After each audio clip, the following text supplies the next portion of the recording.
अस्सलाम वालेकुम। ये प्रोग्राम आज मुबारक के साथ चलेंगे पाकिस्तान और वहाँ से पूछेंगे क्या हालात है। अस्सलाम वालेकुम सर। जी वालेकुम अस्सलाम। सर क्या चल रहा है यहाँ पे? दोबारा धरने की तैयारी हो गई है। क्या देख रहे हैं आप? आने वाले दिनों में कुछ तब्दीली नजर आ रही है? देखिए जी, वो शाह महमूद कुरैशी को चेयरमैन पीटीआई ने इस बात का टास्क दिया है कि आप वजीराबाद से जो है वो अपना लॉन्ग मार्च का आगाज करें और मैं रास्ते में वो सिर्फ जगहों के ऊपर से वीडियो लिंक खिताब करूंगा। हम्म। तो फैसलाबाद से असद उमर की ड्यूटी लगाई गई है कि फैसलाबाद जब ये पहुंचेगा काफिला लॉन्ग मार्च का, तो वहां पर जो है वो असद उमर इसको लीड करेंगे। और पंजाब गवर्नमेंट ने जुलूस के और मार्च के रास्ते में स्नाइपर को छत पे खड़ा किया हुआ है। और इसके अलावा बुलेट प्रूफ एक ब्लास्ट जो होता है ऊपर ट्रक के गिर्द लगा दिया गया है और उसको फुल प्रूफ बनाया गया ताकि मजीद कोई ऐसा वाक्य ना हो सके। तो बहरहाल ये अब काफिला जब अपनी मंजिल पर पहुंचेगा तो फिर इस बात का फैसला हो सकेगा कि कहाँ तक ये इमरान खान साहब अपने इस मुतालबा के हक में पूरे उतरते हैं। क्योंकि जो वजीर दाखिला है पाकिस्तान के राना सनाउल्लाह, उन्होंने इस बात को क्लियर कर वाजे तौर पर बयान कर दिया है कि अगर किसी जगह के ऊपर हमें बाई फोर्स मना किया गया या हम हमारे साथ कोई तसादम की कोशिश की गई तो हम इसका भरपूर जवाब देंगे। हम किसी को इस्लामाबाद पर शक खून नहीं मांगेंगे। सर ये बताइए कि आज इमरान खान के दोनों बेटे भी वहाँ पहुंचे हैं, तो वहाँ पे हालात तो ठीक नहीं, तो ये काफी बड़ा रिस्क नहीं कि वो भी वहाँ चले गए हैं? नहीं देखे नहीं, उनको जब पता लगा था तो उन्होंने पहले भी इस बात की वो कोशिश की थी कि जब गोली लगी थी तो उनका कोशिश थी कि हम जाएं वहां पर और अपने वालिद को मिल के आए। तो आज 11:30-12 बजे के करीब जो है वो दोनों लाहौर पहुंचे थे। उसके बाद वो जमान पार्क में वहां मौजूद है। हम्म। तो ज़ाहिर है वो इजहार हमदर्दी के लिए, अपने बाप से हमदर्दी के लिए लंदन से यहाँ पहुंचे हैं। तो अब देखते हैं वो 2 से 3 दिन यहाँ पर रहते हैं, उसके बाद उनकी क्या हिकमत अमली होती है। इमरान खान साहब ने तो यही कहा है कि जैसे ही धरना ये जो हमारा लॉन्ग मार्च होगा तो ये जैसे जैसे मुख्तलिफ शहरों में पहुंचेगा वहां से मैं वीडियो लिंक के जरिए इनसे खिताब करता रहूंगा। फवाद चौधरी और पहले जो है वो इस वक्त उनके साथ ही है फवाद चौधरी इमरान के। बाकी तो जो दो है असद उमर है और शाह महमूद कुरैशी है। आज की रैली जो शुरू होगी वो शाह महमूद कुरैशी साहब की तरफ से क्यादत में शुरू होगी और लॉन्ग मार्च जो होगा, और जो अच्छा। फैसलाबाद में जब पहुंचेगा तो फिर आगे से असद उमर साहब इसको लेके अच्छा, चलेंगे। कोर कमांडर कॉन्फ्रेंस हुई है कुछ इस तरह की? इस वक्त अफवाहें गर्दिश कर रही हैं कि उसमें कोई बड़े फैसले किए गए, कोई है इत्तला आपके पास? जी दोबारा सवाल कीजिएगा। मैं क्या, अभी कोर कमांडर कॉन्फ्रेंस हुई है, उसमें कोई फैसले हुए हैं कोई? वहां पे आपके पास भी इत्तला है इसके बारे में? कॉन्फ्रेंस की तो इतला थी कि वहां पे कॉन्फ्रेंस जो है हुई है, लेकिन अभी तक हमारे पास उसका कोई बाज़ाब्ता अलामिया नहीं आया हम्म। कि जो आईएसपीआर की तरफ से जारी किया जाए कि उसमें क्या फैसला जात हुए हैं, गवर्नमेंट को क्या किया गया है। गवर्नमेंट इससे पहले जो बातचीत हुई थी आईएसपीआर के जरिए से, तो वो ये पता लगा था कि उसमें आईएसपीआर फौज ने ये जो उनके खिलाफ हरदासराई की जा रही है जिस पर उन्होंने हुकूमत पाकिस्तान से इस बात का मुतालबा किया था कि आप जो है इसके खिलाफ एक लीगल एक्शन ले। तो यहाँ तक तो हमारे पास अच्छा इंफॉर्मेशन थी। ये जब बताइए लामिया उसका जारी होता है तो सर, पता लगता है कि क्या बात हुई थी। जो वीडियो कल आपने भी देखी है, जो अरशद शरीफ की तस्वीरें दिखाई जा रही हैं, उस पे इमाम में जी गुस्सा पाया जा रहा है? कोई अवाम को तकलीफ हो रही है इस तरह की वीडियो देखने के बाद? जी जाहिर है जी, वो अब आवाम भी इसी चीज में है कि वाकया तो यही बताया गया था कि पुलिस ने फायरिंग की है, लेकिन पोस्टमार्टम की जो रिपोर्ट है वो अरशद शरीफ के घर वालों को तो नहीं मिली, लेकिन बाहर जो वो ओपन हो गई है। और उसके ऊपर मीडिया में भी बातचीत चल रही है कि जिसमें दिखाया गया है कि उनके हाथों की उंगलियां तोड़ी गई है, उसके नाखून तोड़े गए हैं। और जराये के मुताबिक ये भी कंफर्म किया जा रहा है कि उनको 15 से 20 मिनट बड़ा ब्रूटल तशद्दुद किया गया है और उसके बाद उनको गोली मारी गई है। और गर्दन में जो गोली मारी गई है वो कहते हैं जी बहुत ही करीब से उसको हिट किया गया। तो ये सारे अवाम इस बात की तरफ निशानदेही कर रहे हैं कि अरशद शरीफ का एक बाज़ाब्ता कत्ल किया गया है हम्म। जो कि प्री प्लान था। हादसाती तौर पे ऊपर ये इनको गोली नहीं चलाई गई।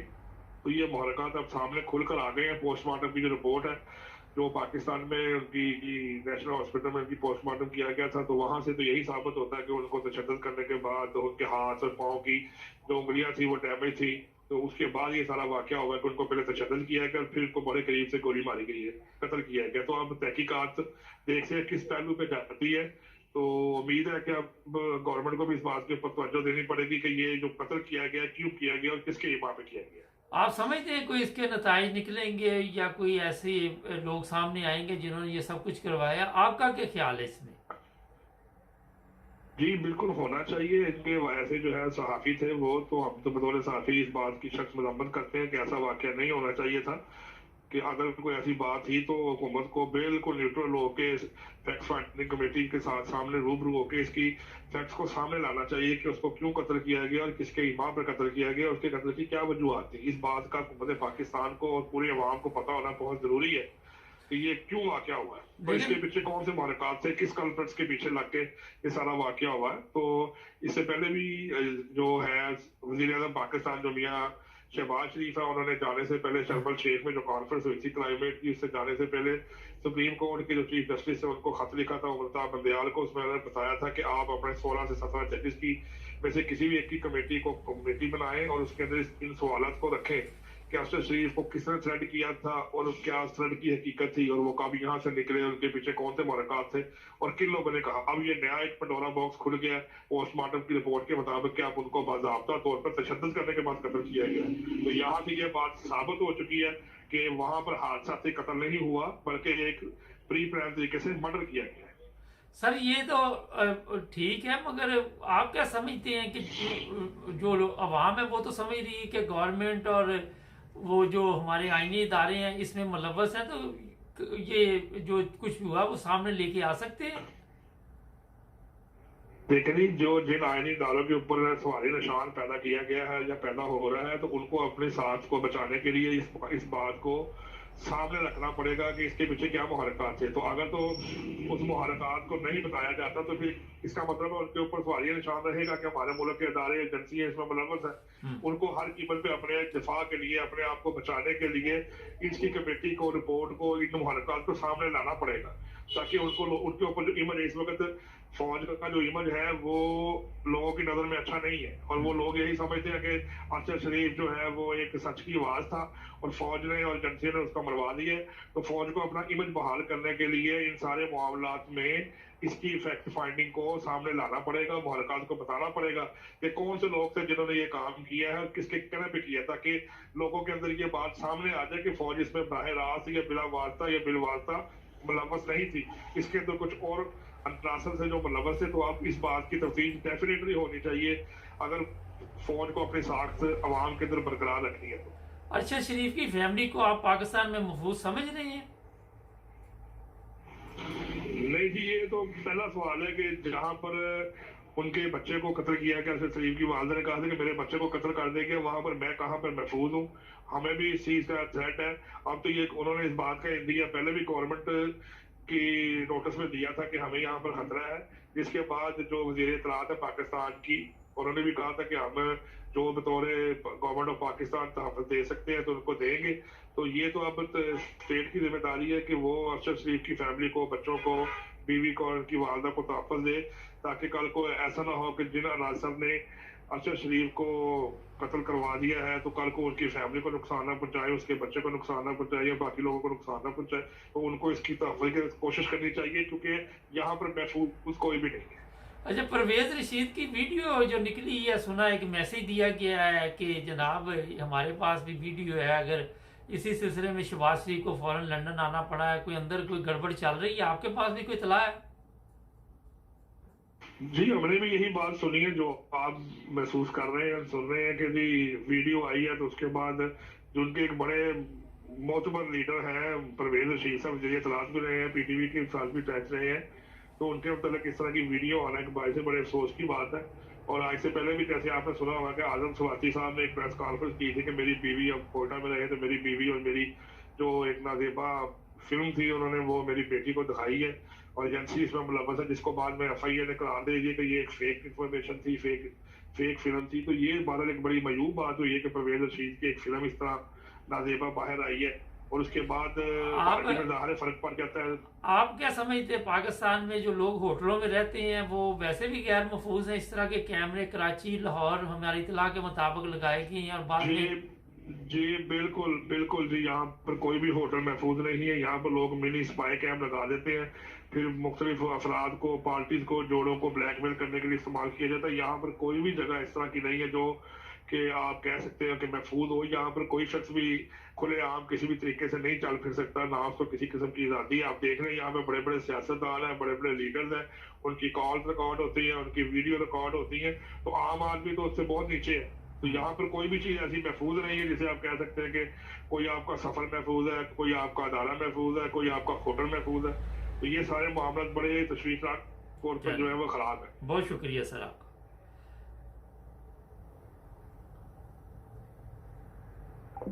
नाज़रीन, अभी एक ब्रेक लेंगे। जनरल हमीद गुल उसके वो अल्फाज आपको सुनाएंगे जो बिल्कुल पाकिस्तान में उसी तरह पूरे हो रहे हैं। इनकलाब के बारे में उन्होंने क्या कहा, ये एक बड़ा अहम सवाल है। ब्रेक के बाद सुनते हैं उन्होंने क्या कहा था। जुड़े रहे जी। नानी, ब्रेक के बाद दोबारा आपकी खिदमत में हाजिर। पाकिस्तान की फौज के फैसले कहाँ पे होते हैं, कौन लोग ये मुल्क चला रहे हैं और पाकिस्तान में आने वाले दिनों में क्या होने वाला है। जनरल हमीद गुल ने इस बारे में कुछ ऐसी बातें अवाम के सामने रखी थी। आज एक लड़की ने ये सब कुछ बताया, आप भी सुने जी। वो तो जनरल हमीद गुल मरहूम जी, उनका एक वाकया बड़ा मशहूर है कि उन्होंने कहा था कि एक वक्त आएगा कि जब अमेरिका जो है वो अफगानिस्तान से भाग जाएगा। ऐसा हुआ, अमेरिका भाग गया। फिर उन्होंने ये भी कहा था कि एक वक्त वो आएगा कि जब एक बैरूनी मुदाखलत होगी, तो वाकई में वो मुदाखलत हमने अपनी आंखों से इमरान खान की हुकूमत में होते हुए देखी कि बैरूनी साजिश के तहत इमरान खान को जो है हुकूमत से बाहर कर दिया गया। फिर सर उन्होंने ये भी कहा था कि एक वक्त वो भी आएगा कि जब कठपुतली हुकूमत आएगी, तो वो वाकई में वो हमने देखा उस कठपुतली हुकूमत को पंजाब में भी आते हुए, और उसके बाद हमने वफाक में भी देखा उसको बैठे हुए, जब तक बैठे हुए हैं। और आखिरी बात जो उन्होंने कही थी, उन्होंने कहा था कि एक वक्त वो भी आएगा कि जब इनकलाब आएगा। तो सर नाज़रीन, आखिरी बात उन्होंने कही थी कि एक वक्त आएगा जब इनकलाब आएगा, और वो वक्त अब मेरा ख्याल है कि आ गया। हमने भी बेशुमार लोगों के साथ राब्ता कायम किया, और वहाँ पे जब बातचीत चली तो ये बताया जा रहा है कि जो हमारे चीफ ऑफ आर्मी स्टाफ हैं और जो उनके साथ उनकी टीम है, वो सिर्फ चक्कर दे रही है। कभी वो कोर कमांडर कॉन्फ्रेंस करती है, वहाँ पे कहा जाता है कि अहम फैसले हुए हैं। कभी वो ऐसे बयानात भी देते हैं अरशद शरीफ के बारे में, जिस तरह उन्होंने कहा हमने कत्ल नहीं करवाया। मगर अवाम जान चुकी है कि ये जो हमारे मुहाफ़िज़ हैं हमारे ही कातिल हैं, और ये बहुत बड़ा एक सवाल है, क्योंकि इनके पास जवाबात नहीं है, इनके पास कोई ऐसा जवाब नहीं है। ये कोई और मुल्क तो फ़तह नहीं कर सके, सिर्फ बार बार ये पाकिस्तान को फ़तह करते हैं। और आपने देखा कई दफ़ा पाकिस्तान में मार्शल लॉ लगी।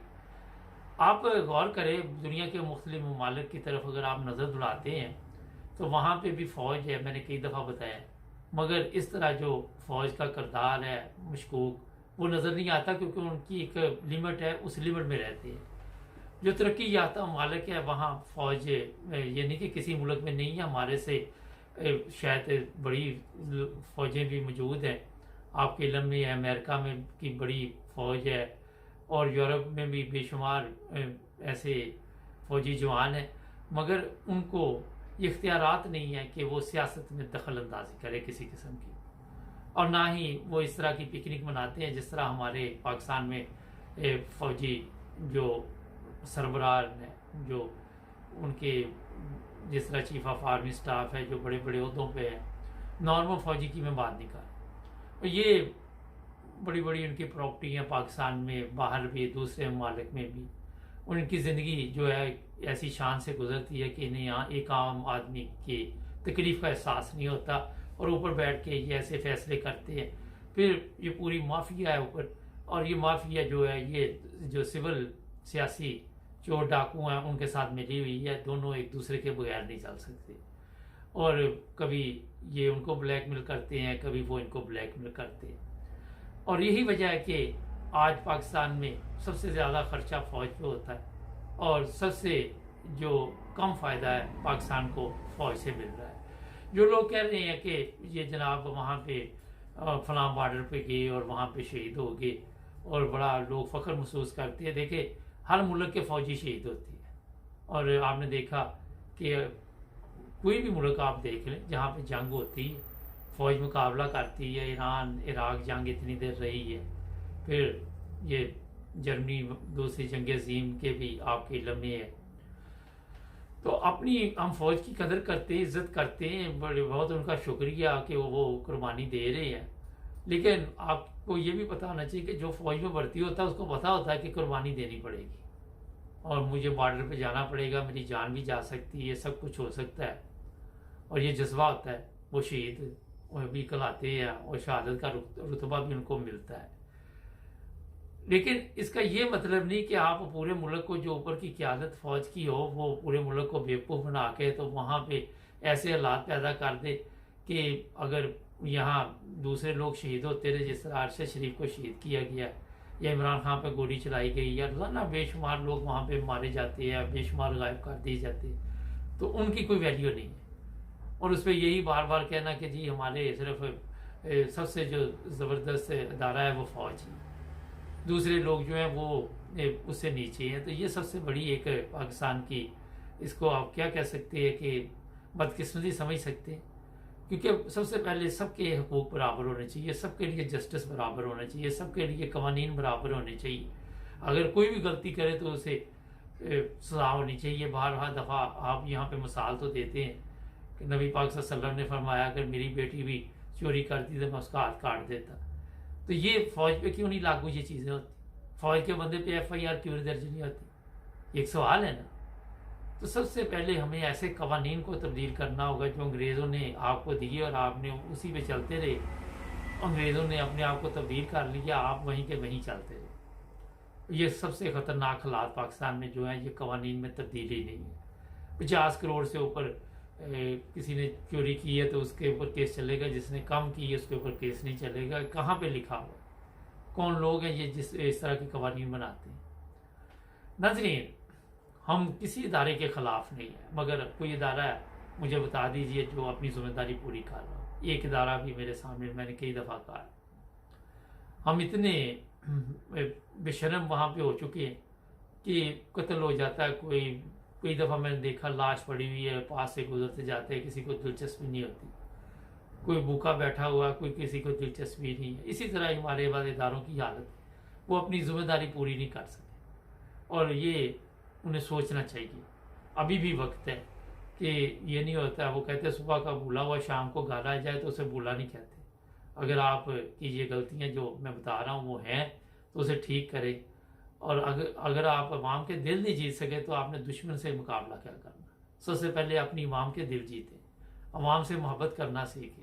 ये पकड़ लो मार दो, आज अरशद शरीफ को आपने मार दिया, कल इमरान रियाज को पकड़ लेंगे, इस तरह की जो चीज़ें ISI पीछे है बताया जा रहा है वो करवा रही है, ये ठीक नहीं है, मुनासिब नहीं है।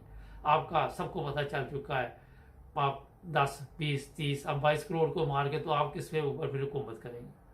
तो होश के नाखन लेने चाहिए हमारे इदारों को। हमारे चैनल को सब्सक्राइब करें, जुड़े रहें।